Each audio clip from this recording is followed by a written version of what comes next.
And now, Ryan Rodig with your local sports. The Seneca football team is the Coulee region's last remaining team in the WIAA playoffs. And the Indians have been able to win big this season despite dealing with an overwhelming loss. In a small town like Seneca, loss is felt in a big way.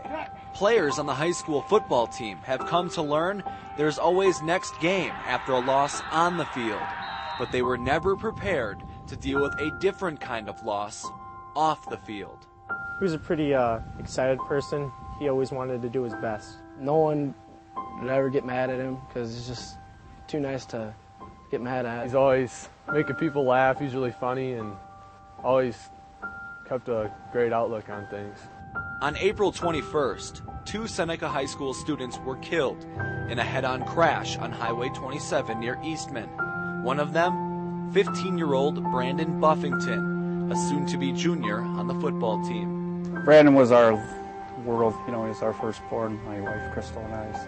She had a son before I met her, but yeah, he was, as she would call him, a parent's dream, and that's what he was. He took care of his little sister. When we both were working, he didn't want her to go to daycare, so there isn't too many 14-year-old kids that do that I know of, going to take care of their 2-year-old sister. So he was, I don't know, he was everything I was, except better. He's smarter, nicer to people. He said he was just the perfect child in my eyes. For Brandon, after family came football. Football was his life. And a big part of Robert Buffington's life was watching his son play. But that was suddenly gone. Until his wife came up with an idea. My wife made the suggestion, well, why don't you, try coaching? The former baseball and wrestling coach felt like he might not belong. I said, well, I like watching my son play football, but I actually know nothing about football. That didn't matter to the team. The players needed Buffington around, and Seneca's newest assistant coach needed them just as much. It means a lot to us, and he's had a lot of talks with us about how much this means to him and how much we are to him, so it's pretty inspiring for us. Before a single practice, the Indians dedicated the entire season to Brandon.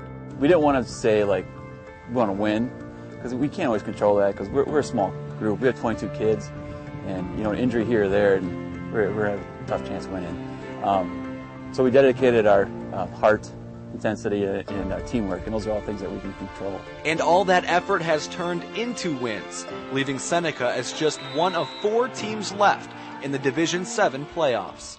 Advancing to the state semifinals is no simple task, and to advance to a state championship game, some believe that would be a dream. But the reason Robert says his son was working so hard on getting better going into his junior year was because he did believe this team had what it takes to make it to state. He's always come home, Dad, go show me routes. I want to run routes. I'm like, oh, okay. I go, why, Brandon, why do you want to run routes? Why are you always out practicing routes? He goes, because this year is our best year to go to state. He goes, and I want to be a part of something special.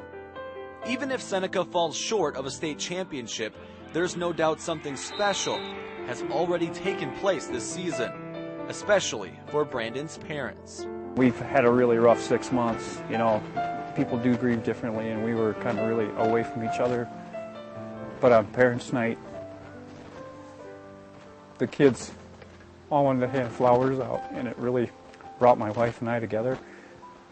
Because like she said, she goes, I really never realized that, until that night that Brandon was never going to come back. Her and I have just been so close, it's like it's just started all over, and I owe it all to this football team and the community of Seneca in general, I really don't know what I'm going to do without them when the season's over. I hope it doesn't end for at least a couple weeks, Knock on wood. These kids just touch my heart like they were my own. And they're a great group of kids. Yes, in a small town like Seneca, loss is felt in a big way. But so is belief. And for Robert Buffington, the road to recovery in life has started on the football field, where he's lost 1 son, but gained 22 more.